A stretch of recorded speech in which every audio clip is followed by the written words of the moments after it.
You're tuned in to RX Radio. Welcome back to this episode of RX Radio. I am one of your hosts, Jordan Jiunta. And at this point, I think Eric Bagheera, we'll call him a co-host too. Welcome back, Eric. Thanks for being here. Today, before we hop into it, I just want to announce that we have the Prescript Barbell course up for registration live on the website, www.pre-script.com. We have an online and in-person variation. So that'll be going down here a couple weeks in June. In-person variation is with Stu Locke in Miami at Croqueta Strength. And then we have, of course, the 9-week online barbell course where you can interact with Dr. Jordan Shallow and Dr. Stu Locke. He's not a doctor, but we'll call him that.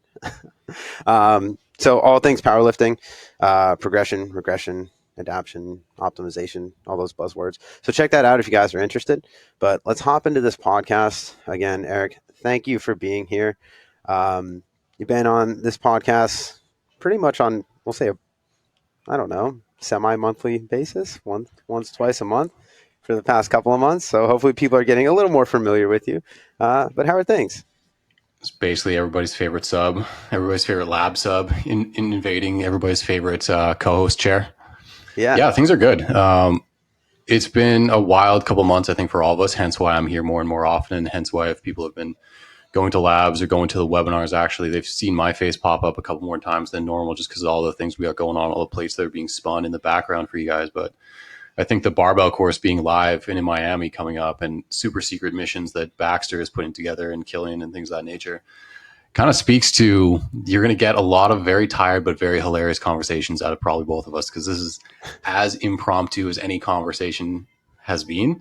But it's really tapping into the fact that you guys probably know the least about me. So old man yells at clouds is still kind of novel. I can still fill enough time with my own irritation, hopefully, to get through an hour. I love it, man. I love having you on because you have a great perspective, and hopefully people are getting to know more and more of you. But anyone that's involved with Prescript, especially on the collective side of things, if you guys are in the Prescript collective, Eric's the guy. Basically, Discord moderator. He is all things knowledge in the Discord channel, the voice of reason. He's doing our Emerging Ideas lecture series. All kinds of stuff. The literature review runs that. So basically, Eric Bagheera runs Prescript behind the scenes. So again, I appreciate you being here. If you guys don't know Eric, you should definitely connect with him through the collective or through Instagram, social media. Seek him out. What's your handle, Bagheera? At Eric Bagheera.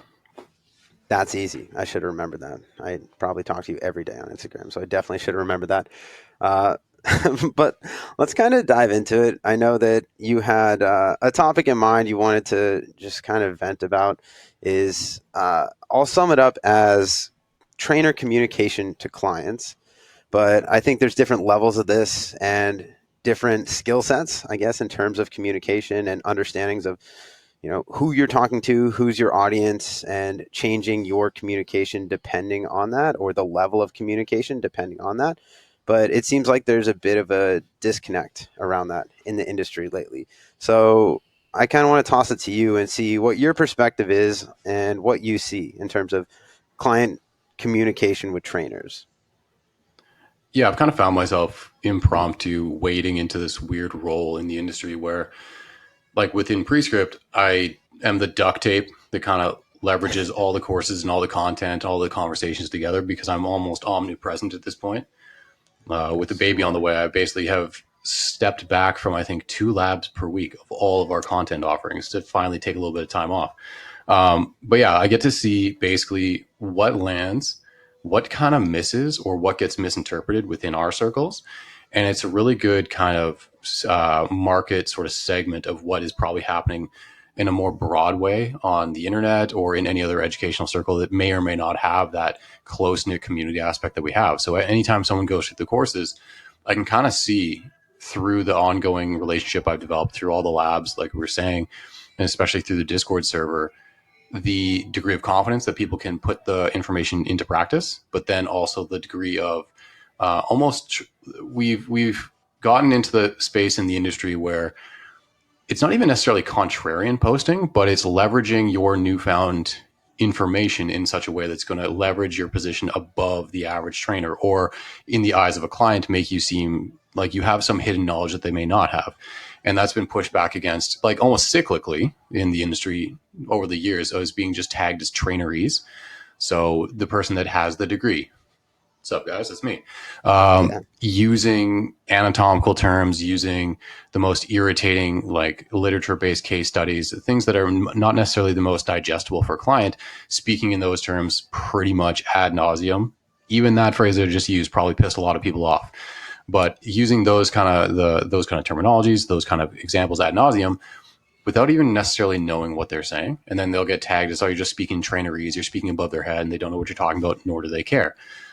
Now we have this almost like a half step beyond that, where people are pursuing greater degrees of education, trying to understand it more, trying to refine their practices, but they're now effectively leaning into almost sound bites that are countering that.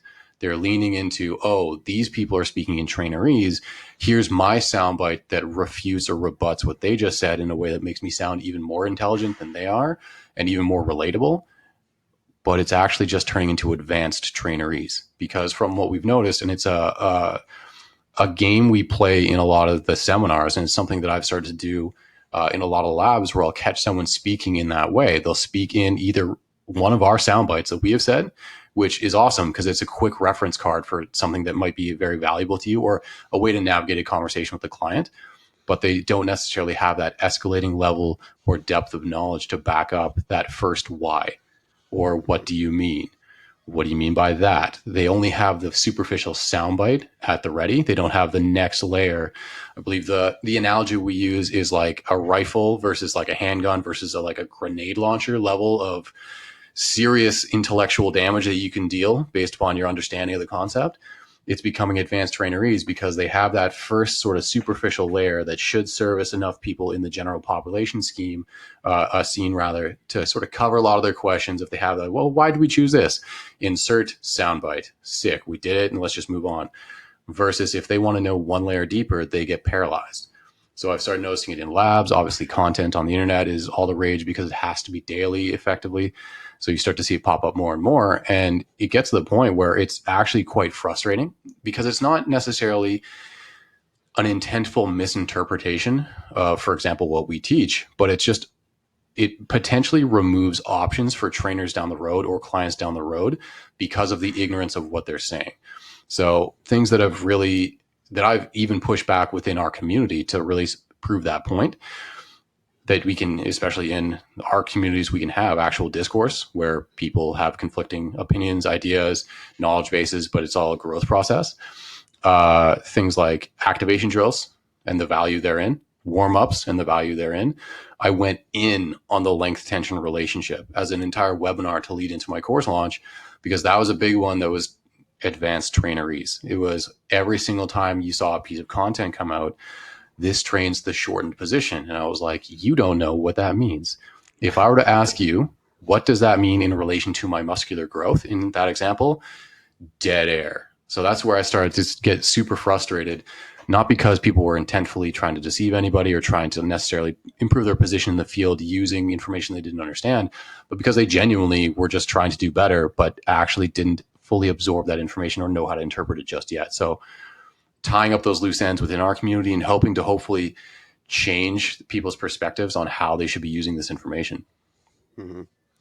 Yeah, that's a really interesting perspective, and I think that it is becoming more and more common, mostly because of the means of where people get their education, in air quotes, nowadays, right? They get it from these short form, non-contextual means like Instagram, or even worse than that, TikTok, where they're just offered sound bites. And I'm absolutely guilty of this. I put out the dumbest sound bites in the world, and I don't provide context on Instagram because I have these other longer form means of providing context. Like right now, you and I can have, I don't know, an hour-long conversation about length tension relationships, or about glute activation, or just about communication with clients, whatever we want to talk about.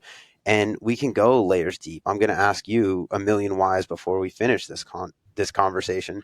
But I think that's where it stops with a lot of people, especially the training industry. It's a very low barrier of entry, right? Is people can get into it with, I don't know, $1,500 in a free weekend. And now you're a trainer and you can apply for a job. And there's probably a box gym that just wants to turn you into a salesperson that's going to hire you. So you can absolutely get into this. And then once you start to realize, you get to that point where you're like, oh shit, I don't actually know what to do with the client, you start to seek out education. And another very low barrier of entry to start to get an exposure to education or different ideas at least is social media. So I think a lot of people turn to that and they follow accounts that they think provide them education. But I've heard you say this before, is that Instagram, TikTok, they're not educational platforms. YouTube may be a little bit different because you can get longer form ideas and you can contextualize better. But these short clips, these reels, these captions, they don't provide the full context. And that's something that I've said before in different ways or in different formats, but it's the things that people are putting on social media might not be wrong, but it also doesn't give you the tools to understand where this belongs or how to rank this on an index of importance or where it applies to different clients. So I think people just find the confusing stuff and they understand it in that narrow context in which it's provided to them. And that's their only understanding of it. And they deliver it in that way. This is the best glute exercise. This is how you put 10 kilos on your squat. And again, like the Dunning-Kruger effect is that you're going to be very confident when you only know one thing, right? If I only know that this one squat program or squat progression exists, I'm going to be very confident in this squat program's ability to make people stronger because it might work, especially in whatever sample size that you have. But then you learn different ways to create adaptation and you introduce variance and wave loading and different types of progression like that. And you understand that this is so much deeper than 1 8-week linear progression of putting weight on the bar and doing less reps over time. So I think that's where a lot of people, and we can always, everything in life I relate back to strength training because there's so many parallels, is that people are at that linear progression phase. They're these newbies in their training experience, them training others, and basically they're getting exposed to these things. So the novel concepts are very impactful to them. And they see this novelty and they understand it maybe to some degree, not to the extent where they can actually explain it, but maybe they can apply it in a scenario and they're like, this is the thing, until it's not the thing. And then they realize that I don't know what to do if this thing doesn't work. And then you have to go and seek out different types of information, or you have to find different ways to problem solve with that specific situation or that specific client. But it's, I think, one of those things that there's always this low level of trainer that's going to be the most populated, right? Because there's a lot of turnover in the training industry. We've talked about this, you and I, before, is that you don't see many career trainers because a lot of people fall off at a certain point, either because they can't sustain the lifestyle, they're inefficient with their systems, they're not able to sell, or they're not getting the clients that they need to sustain their lifestyle, or maybe it's just something they're doing on the side while they pursue something else. But there's always going to be this turnover rate where people don't really make it to that super advanced career trainer level. So it's always going to be this kind of bottom portion of the pyramid that there's going to be the most population of people that are seeking out the most readily available information, and they may not know how to apply that. So I think that's probably the population that you're referring to, is that they try and seek out some sort of education just so that they can sound smart, legitimize themselves, and set themselves apart. But really, it could be one of those scenarios where they're doing more harm than good because they have no idea what they're saying. Yeah, I think that if anything gets told to a young trainer that's trying to learn, or really anybody in any aspect of their life, everything that you're being exposed to is an incomplete story. Doesn't really matter how much you know. Doesn't really matter the source with which you got it. It's likely still an incomplete part of the story. And it doesn't mean that there's no value there. It means that you don't necessarily know the depth that you think you do, nor all the contextual applications of that thing, nor all the ways that the same goal can be pursued through other contextualized means. Said a different way, you don't know what you don't know. That's basically life in a nutshell. So when we get to this point, like the sound bites and things of that nature, the greatest degree of irony, and I think why traineries into advanced traineries into sound bites into the entire like breadth of how this can go, whether it's an ignorance, which is fine. Like ignorance is just a lack of knowledge. That's fine. That's not a death sentence. That's, you slowly learn over time. If it's someone that's just trying to become popular or leverage that into a better position in the industry maliciously, that's a different story entirely. But the biggest thing and the biggest irony and the biggest irritation to me is when you go full circle on the whole thing, most of those words or things that get thrown out there or rallied against and content created against, if you go to the end of the rainbow of the entire fucking thing, you end up making no significant difference in the actual application for that person. So glute activation is not an effective means of warming up, but it is a means of warming up. If you want to call a spade, let's wrap some bands around your knees. Let's do a bunch of crab walks, monster walks, whatever you call the exercise. Let's do a bunch of body weight squats with it, maybe some glute bridges. Let's light up your ass. Let's get it going. Why does that work? Well, it's probably because the constraints of having a band around your knees placed you in a more proper position to stack ribcage over pelvis, have better body weight distribution over your foot, or else you'd be falling down the whole time, and then have some semblance of body tension in the hips themselves, where a lot of people just don't because of either core engagement or core stack, improper foot pressure, or some combination. So I know all those things. I also know that there's increased kinesthetic awareness from getting a glute pump before you go and do any other exercise for your lower body. There's a benefit there. Now, if I just say we're going to activate your glutes, the buy-in from more people is probably almost immediate because they understand what that means. My glutes are going to burn, and then I'm going to go do the next thing in the workout. If I go full send down that rabbit hole I just did, no one understands or cares about what that means. And at the end of the day, the same end result occurred. They're still going to have improved performance before and after. They're still going to move on to the next exercise that probably has the greatest impact on their actual growth. But more than that, the client is happy and adherent. So either I can slowly over time shape them into, maybe we'll do the more advanced circuit. Maybe we'll do a B stance or wall reference RDL. We'll do some with foam roller between your knees, bridging, or some other stuff that is apparently epically better because it's more expedient or whatever is in the trend on the social media these days that's going to trash other people's style of training. But at the end of the day, the same literal thing, the same outcome occurred. That's, I think, what frustrates me is at the brass tacks of the physiology behind either one of those routes, effectively it lands at the same end zone, or at the same end result, rather. Yeah, that's absolutely true. And the way that I look at that is, the way that I think of this in my head is I love lying to clients. Not in the sense that like I'm actually lying to them, in the sense that I'm not necessarily telling them the whole truth or telling them the whole thought process behind things, because I think what you're saying is that there's two levels of communication here.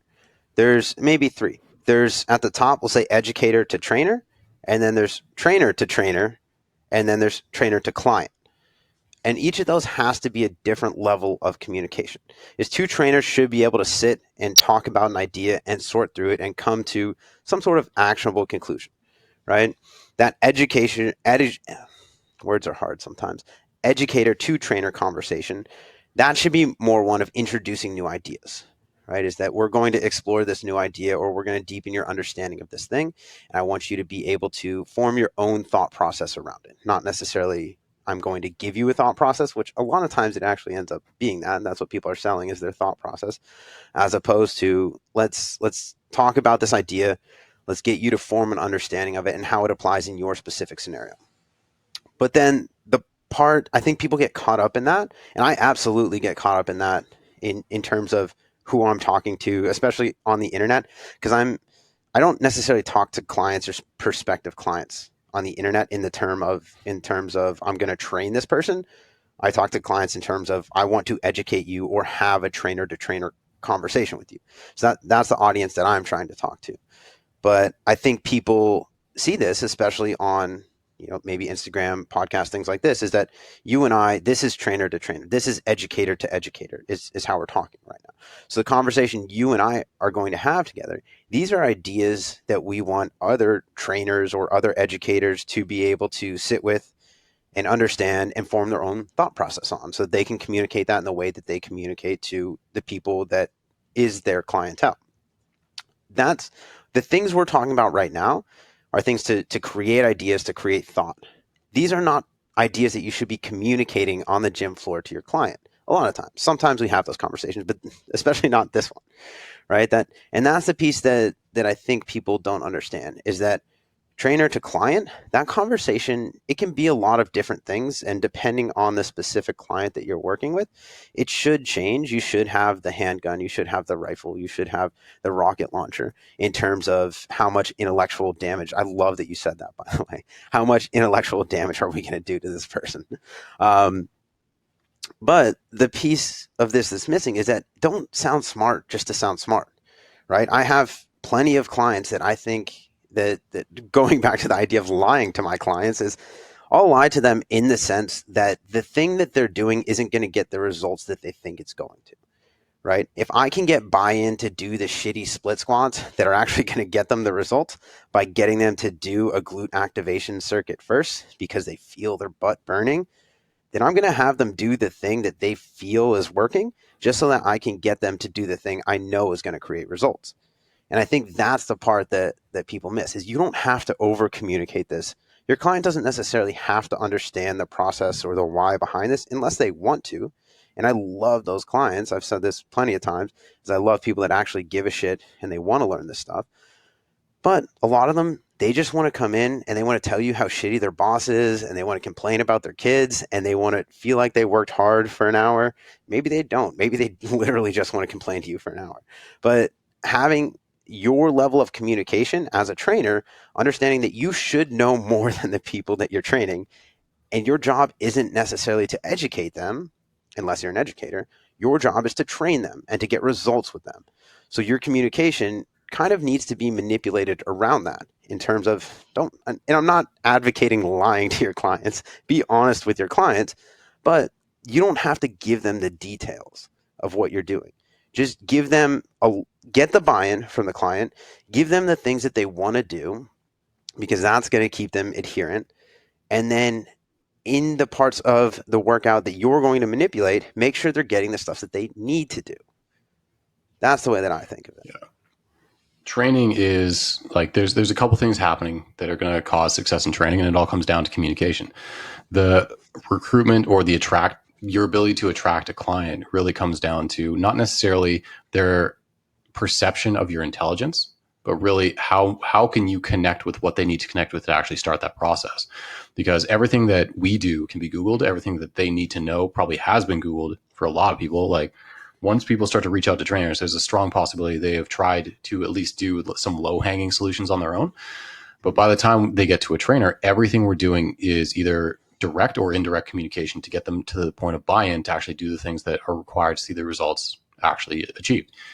So exercise selection, the degree to which you explain it, or the degree to which you leapfrog that part completely, those are all parts of the process to actually have them achieve buy-in. Because if the greatest ability for someone to connect with me comes from not necessarily pulling out the Stinger missile of intellectual destruction and just wrecking everything that they ever perceived about exercise, but it doesn't change the end result of what they would have done to get there, there's no value there. If it comes down to me sharing things that are a lot more personable, just literally a personal connection based upon my life, showing a little bit more of my personality, showing some of my workouts, showing anything that they may connect with or resonate with in terms of actual content that may or may not just be the educational post that becomes all the rage for everybody.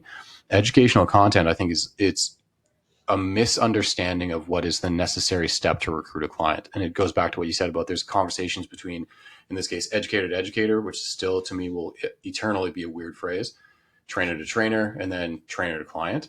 Finding that right mashup of things, because as you said, some do benefit from or are very curious as to the why behind everything, but it's important that you know where to scale and when to apply the layers that you actually understand, and hopefully you do understand them, to sync up with what the buy-in combination for that client might be.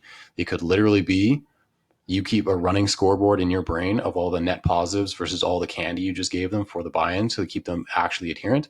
It could be you get full control, they give you the keys, you go full send on education and only doing the things that are the most effective, or something in between. Mm-hmm. Yeah, absolutely. And I think that gets lost a lot of times in this whole thing of training, is the communication side of things. It's it's almost an afterthought, right? People get into this because they're passionate about working out and they want to share that passion with other people. So understanding that you're probably a communicator first and a trainer second is I've had so many clients that just want to come in, talk about their life. Like you said, it's being an actual person. And that's what's going to help you build a clientele, build relationships with the people that you're training, as opposed to your knowledge. So you need the knowledge. That's also a buy-in type thing. But if you don't have the knowledge, a lot of times, and I've seen very successful trainers that don't have the knowledge and they can make up with personality, is they're very personable, they're very likable. And, if you care enough, you can kind of figure the rest of this out. So there's a very slim clientele that are going to come to you because of what you know. Most of the people that are going to come to you, it's because of who you are and your reputation. So making sure that you have the communication side of things, you're being a real person, you care about your clients. I think that's much more important than flexing your brain on your clients. Yeah, I think it just needs to be scaled such that if we go back to the analogy we give about like a handgun versus a shotgun versus a grenade launcher or what have you, it goes down to the fact that legitimately speaking client is the handgun. Like, we're going to activate your glutes. No, we're not. We're going to do a movement preparation drill. No, we're not. Actually, no, we have to drive some internal rotation at that hip. We got to make sure you're able to get full pronation at that foot without losing full foot contact on the opposite side. Probably to do that, we got to line up rib cage over pelvis and have you have a full circumferential brace. Boom, boom, boom. Who are you talking to? Who gets the most benefit from all those things? But at the end of the day, like, the fastest and probably easiest one for a smooth session is we're going to go through that glute activation series and we're going to make sure that you're feeling real good before we hit the squat rack. It really comes down to that. And I think that's really the thing that I want to highlight and sort of draw back into the conversation is speaking client is not a dirty thing to do, especially considering you're trying to connect literally with those clients. It's scaling your messaging, not only within conversations within session, but I guess in your representation of self in any sort of online space, or for lack of a better term, marketing space, because everything we do is a commercial. So being able to have the most accurate depiction of your skill set that is going to resonate with the people you're trying to help, but always have in the ace in the hole, in the back pocket, be able to pull out whatever you need to do when you have that challenge presented to you, just as that means of external validation and internal validation, if you would, making sure that you know what you know, but also when someone does come at you with that why, and it's not always a malicious why, it's they are genuinely curious, or someone is all up in your DMs or in your fucking comment stream and they're trying to tear you down in your posts, have the why at the ready. But you don't have to necessarily lead with that. You have to lead with the thing that's actually going to connect with the audience you're seeking to connect with. Yeah. And I think that's a very valuable quality to have, is to be able to ask yourself why and answer honestly. There's this moment that still haunts me in my brain, is that when we started Prescript, we offered exercise programming for a long period of time. And I wrote the weightlifting program. And it was block 3, cycle 3, which was like a kind of a peaking cycle that I wrote. And there was this one movement that I had in there that I couldn't justify. I asked myself why, and I put it in there and I published it. And I think it was like a snatch grip pull up or some some novel shit like that. And to this day, it haunts me that I put that in there because I can't answer the question why. Why did I put that in there? Because it's novel is the best answer that I have. But I think a lot of people, they don't understand that you should go through that process of self-assessment. Right? Is if you look back, and it doesn't have to be right, it won't be right away. But if you can refine that process through self-assessment or that client journey, or your outlook on training clients in general, is say, okay, this is what I did with this person. Why did I do that? Or these are their goals. How can I get them there? Or how did I approach getting them there? Why was that my approach? What can I change? What can I improve the next time? And this is something that I've always had in my head. I'm very perceptive to how people are going to perceive me training people whenever I'm in the gym training people. So it's always been kind of this pain point for me to understand that just because someone's not where you want them to be, that's okay. Like, this whole thing is a process, right? Is that you're not going to get a client and they're not going to just understand your cues right away and be perfect. right? And that's something I've just personally have struggled with. I understand this, but like you said, everything you do is advertisement for you. This is what you're getting when you buy into training with me, and you want to do as much as you can for that person to get them on the right trajectory as soon as possible. So that's something that I think I'm definitely guilty of is looking at someone and being like, this person is not exactly what I want them to be just yet, and struggling with the perception of that.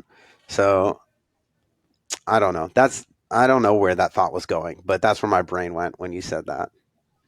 Well, I've had a lot of those experiences, and just thinking back to my time in person as a trainer too, where I'm notoriously unapproachable when I'm training myself, but also when I'm training my clients. But Yeah. there's always something rolling in the back of my head, and it predates this conversation by even the thought process that led to this conversation by years, and it was always the external like fishbowl effect of other trainers or other clients or other just people in the gym seeing what you're doing and not understanding it or thinking that you're doing it wrong. And that was the back of my mind. That was always something that was replaying over and over was, this is the visual of what we're doing. If this fucking guy comes over and talks shit for whatever reason, just a completely Yeah. made up scenario, like it's like, what is the insult or what is the rebuttal you'd have like 3 years down the line, you're in the shower and you just come back with this horrible insult to this person that wronged you in the past. But it was always recurring in my brain. Like, okay, if somebody talks shit, what is my rebuttal right now? Why am I doing this? Why does this make sense? Whatever. And that's where I just start marshaling in all my previous education, all my experience, and be able to throw down that nuclear warhead of information and just basically take an exercise physiology degree, insert it in the person's brain so that they never speak to me again. Yeah. Just have the buy-in. And that was something that that's a tremendous aspect of self-consciousness of a young trainer that I was at the time. It never occurred. It never had a reason to occur because nobody cares. They're all focused on their own thing. But that's where I started to, and is what led to this conversation today, the idea of trying to look around me and just steel man everything that's happening. So I'm probably going to butcher it, but like a straw man argument is where you take away the actual phrase that was said by the person and insert something that they didn't say at all, and then attack that. It's like a subconscious or a philosophical, like a logical fallacy. You didn't actually say this, and then I'm going to create an entire argument around your statement that you didn't actually say. Steel manning, to my understanding, is taking the most logical or the strongest argument that could be made for whatever you're saying or that you're doing that is going to reinforce why it might be right, so that you have the most nuanced and constructed opinion on the entire matter. So if you're effectively, was it the 8 Mile, where he goes full send on himself in the last rap battle before he can be torn down, and then the guy has nothing to say? Basically that. I just started doing that. So every time I'm doing something in absence of someone challenging me, like you said, I just started asking myself, why did I choose this? Why? And then internally, I am that nagging client. And it's like, okay, so why are we doing this? Is this exercise? Why aren't we doing what that guy over there is doing? Why aren't we doing insert whatever part of the conversation it could be? And it forces you to realize that there's probably a reason, or hopefully there's a reason that you chose to do what you're going to do, but there's also a lot more underlying reasons or a lot more underlying routes to progress all around you, that if you challenge yourself deeply enough and you try to understand human physiology deep enough, you can rationalize someone else's choice better than they can. And that's super annoying, but it makes you a high quality trainer because you look at something that externally might seem absurd, but you can steel man what they're doing and apply your education and your logic behind it and probably give them a better reason why they're doing it than they can. Yeah. I really like that outlook. And then having that steel man mindset is essentially, that's the self-awareness, but it doesn't have to be about yourself, right? You can train your self-awareness with literally everything that you see.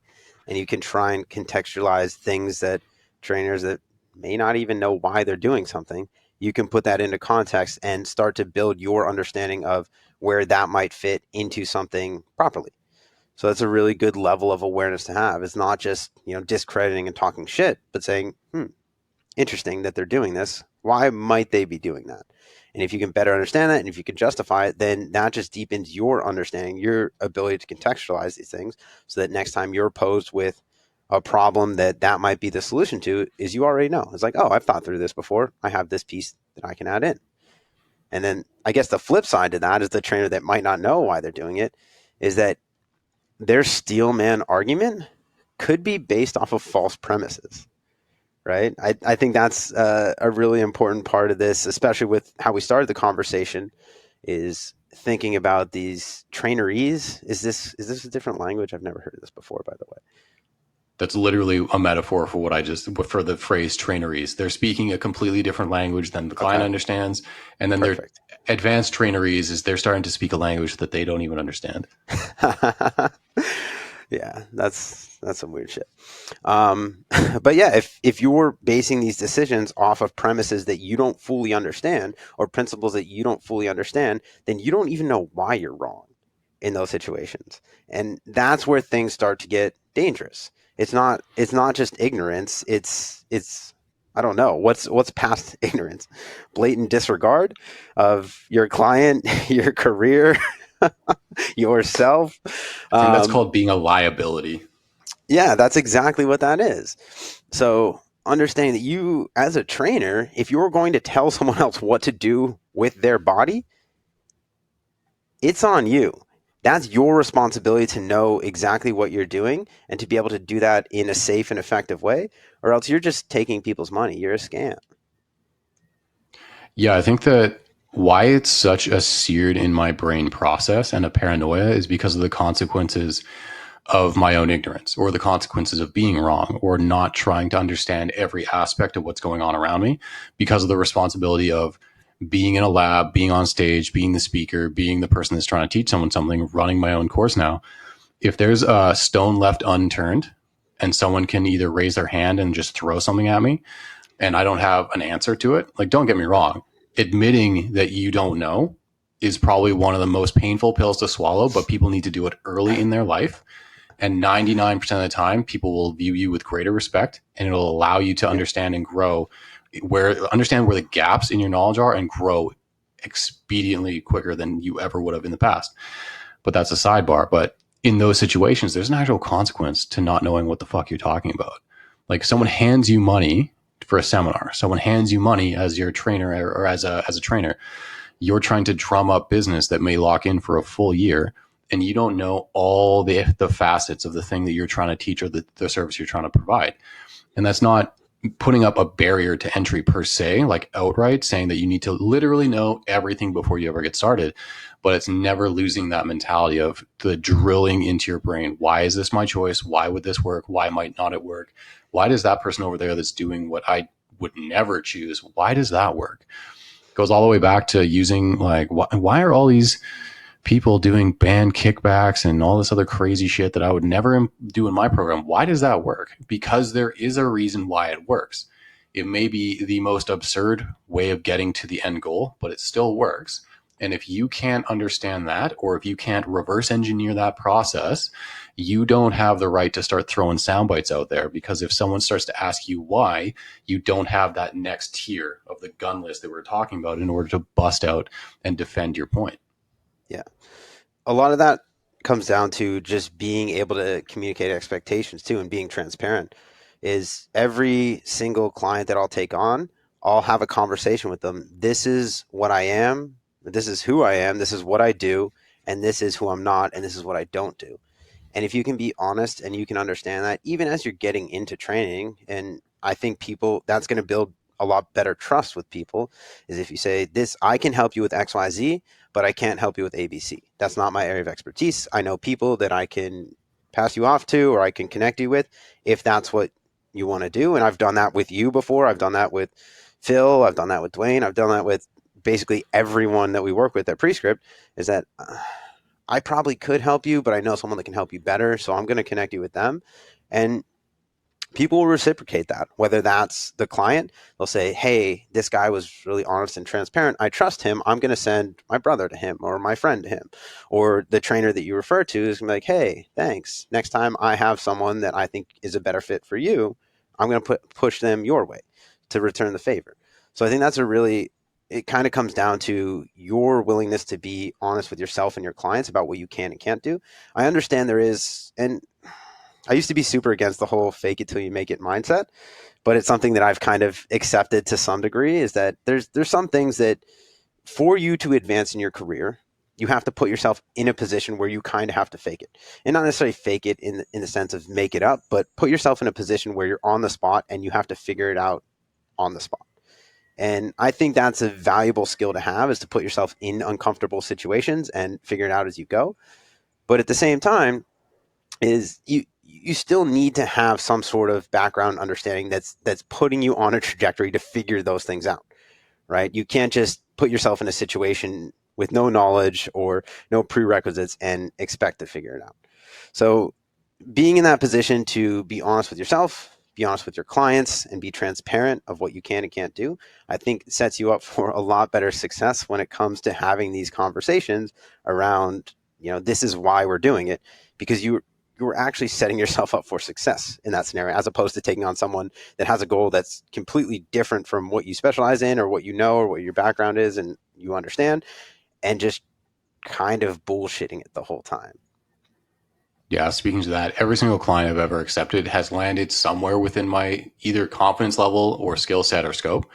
But there's definitely ones that exist super on the fringes. And there would be times where you're not necessarily fully making it up as you go, but you have like your comfort zone that you should be able to safely see some progress doing this. And then as those challenging sort of cases present themselves during training, I would find myself explaining a concept or working out something that I had learned in the past in real time in front of me. And that's where it would actually become a concrete set of my knowledge because of the experience in real time in front of me. So that's something that it builds over the course of your career, where you get, as you started with the conversation, the $1,500 in a free weekend to get your certification. You retain nothing for the most part. You walk out of that thing, the thing you retained was the piece of paper you got at the end of it. And then slowly over the course of your career, that's where you actually have those things bubble up to the surface when they present themselves in person. And all of a sudden they make more and more sense if you're trying to understand what's happening in front of you. Mm-hmm. But in doing so, I also can validate the other side of that equation, where it is kind of like a fake it till you make it, where it can be very anxiety inducing and the experience is almost like you're trying to validate yourself in your own eyes, as well as in the eyes of the market share you're chasing early in your career, because you don't necessarily have the confidence of someone that's seasoned. You think you know what you know, but until that situation I just described happens, where it's in front of you in real time and you find success in what you're doing, it's a scary experience. But then you do it long enough and you get to the position you're at and the position I'm at, where I lead with what I don't do. Like, so this is my skill set. This is not my skill set, because even if it is within the fringes of my skill set, I could definitely handle a lot of cases. It's a bigger lift. It's a much bigger pain in my ass to deal with someone that has issues that I am not the most comfortable with or don't have the most experience with. And at this stage, if that happens, it's a very select case study sort of archetype of a person, where it's so much more beneficial for them and it's easier on me if I just refer out. Referring out becomes my most fun pastime at this stage. Yeah, absolutely. Always under promise, over deliver. And I have two actually really good examples of this that are very fresh in my mind. One is my client that I've been working with the longest continuously. I think that I've had this client for 7 years now, which is a pretty long time this is an in-person client, a pretty long time to retain an in-person client. It was, and I don't think I've ever told this story on RX Radio, but without giving out too many details because of HIPAA, it was a younger kid, had a brain surgery, lost a lot of nerve input to one side of his body. Parents came in, they tried all the conventional stuff. It didn't really work. They weren't getting the results that they thought that they could. The conversation I had was, honestly, I've never had any experience with anything like this. I know the position that you're in, that you've tried the traditional routes. I think we could go more of a strength and conditioning route with this person and start to build more strength. And that's something I'm very confident in doing, but I don't know what the result is going to be or if there will be any results. If that's something that you're willing to try and you guys want to go down that route because it's something different than what you've tried in the past, I'm willing to go down that route with you, but I won't guarantee any results. And they recognized that and they respected that. And the coolest thing was we got great fucking results to the point that this person's still training with me. He deadlifts over 300 pounds now, which is not a little bit of weight. And it's just like a really cool success story. And that never would have happened if I wasn't able to have that conversation around transparency.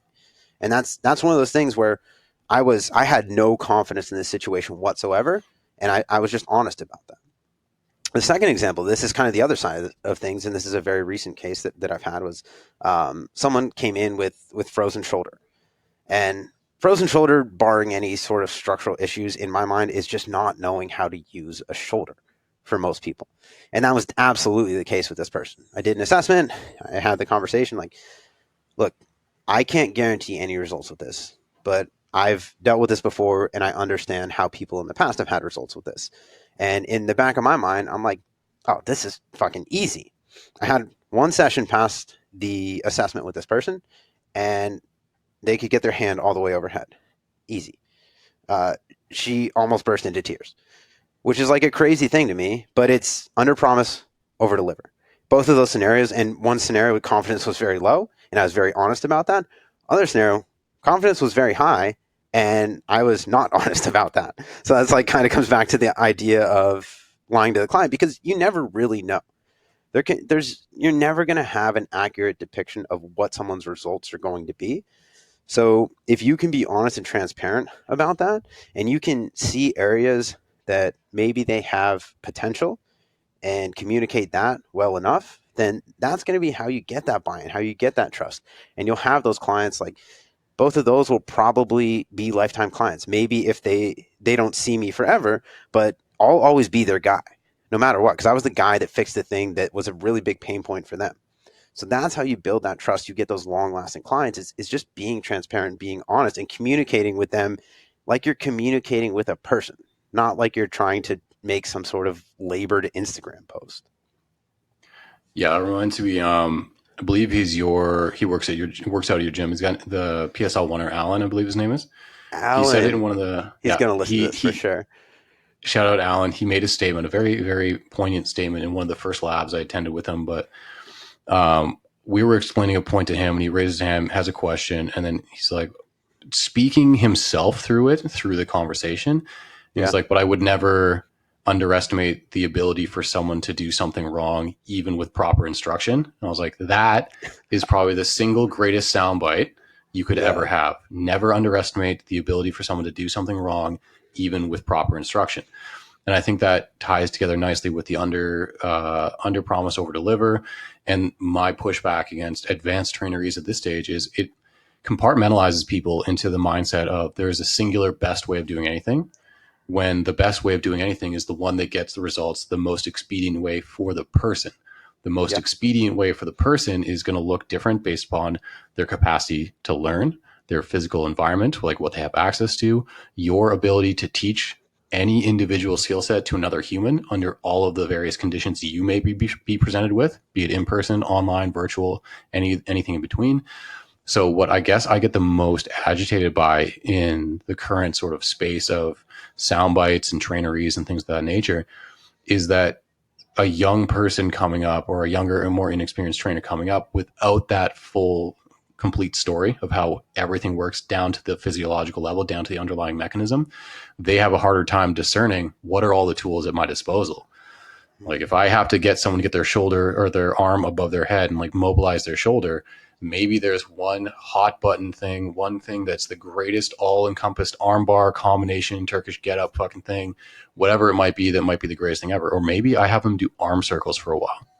And maybe I have them start doing some crazy high repetition work that is going to be the shotgun blast of mobilization via just kinesthetic awareness from the burn, and then a reactive hyperemia from blood flow clearing out all the metabolites. Maybe that helps free up some mobility there, and then we build off of that, or anything in between. That's where I think I get the most aggro on things, is when you start to analyze what works, there's something at the very base that's going to unify both of the sides of the spectrum. There's an underlying solution that is actually transpiring under the surface that many people probably don't know. They just know that they have employed this treatment, this intervention, this exercise, this anything, and it had results. And then I'm going to lean into that as much as possible because it's a thing that I have experience with, as opposed to digging deeper and deeper and deeper, and then looking at your neighbor trainer and being like, that's fucking stupid. Or maybe it's kind of accomplishing the same goal that I'm doing, just slower or by a different route.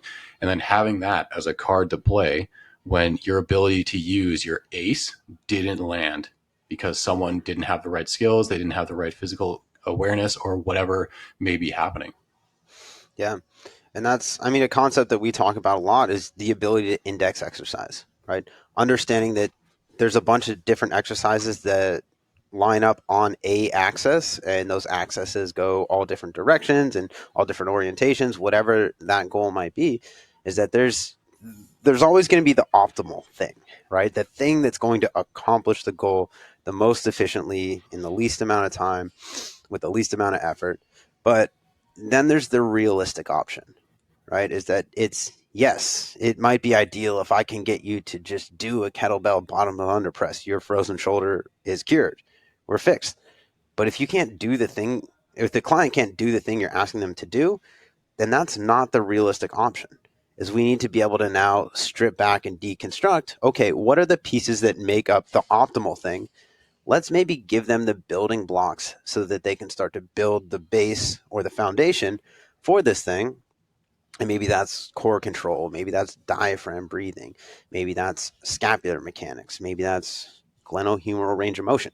And we're working on all of these things in a more isolated fashion so that then we can start to build that back and start to coordinate those things together to become the thing that becomes the optimal thing. And that takes time. It takes effort, and it takes a little bit of whereabouts. Is you have to understand this process. You have to be able to think through it and be able to contextualize what's going on and why is this thing the end all be all of shoulder function? What makes that happen? But if you just see a post on TikTok that's 11 seconds that says the kettlebell bottoms under press is the end all be all of shoulder function, then you're going to do that with all your clients. And maybe they do it really poor and they're not getting the benefit from it. So unless you're able to think through it and build that context on your own, if you can't steel man that argument, then there's not any benefit to doing an optimal thing all the time if it's not the optimal thing. Because the optimal thing, like you said, is the thing that fits for that specific job. If it doesn't fit, if we can't execute on it, then it's not the optimal thing anymore. Yeah, all training is progressive in nature, but I think people forget that your training methodology is also progressive. The more you learn about all these different aspects of accomplishing the same goal, the more tools you have at your disposal, your own methods of employment on a person-to-person basis, they can also increase as well. It's not just the person's attributes improve. They didn't gain more muscle necessarily. They didn't get stronger necessarily. Those are not the only things that could be improving over the course of their training, but actually the exercise selection, execution, quality of movement, your programming for them can also improve as they have the capacity to actually follow through on the more optimal version of what they should. I was going to say should have been doing, but it's not a should. It's what can they accomplish to create the initial steps of progress that will get you to the point where you can use the more expedient pathway at all times. All of it. It's a funneling system. I speak about this in the hypertrophy course, where hypertrophy is a very easy lens to look at this concept through because there's evidence-based principles through research that are, a lot of them are very heavily overlapped with what people have experienced in the field. Proximity to failure, rest periods, things of that nature. They're very much so getting almost these concrete, rigid prescriptions. You should only do this many sets, this many reps per week. It's about the strike zone of optimality. You definitely want to rest this long. You definitely want to get anywhere from probably 1 to 2, maybe, depending on their training age, shy of failure. And the more advanced training age you have, you probably just want to send it all the time within reason. You're getting these more rigid frameworks of like, what is the best version of it? But if you have someone on day one that's physically incapable of performing those tasks, you have to funnel them. You have to improve them over time by shaping them, by using different modalities that may accommodate what they can do, and always know that that's a part of the progressive nature of training as well. It's not just that they improve their mobility, not just that they improve their stability, strength, hypertrophy, endurance, or anything like that.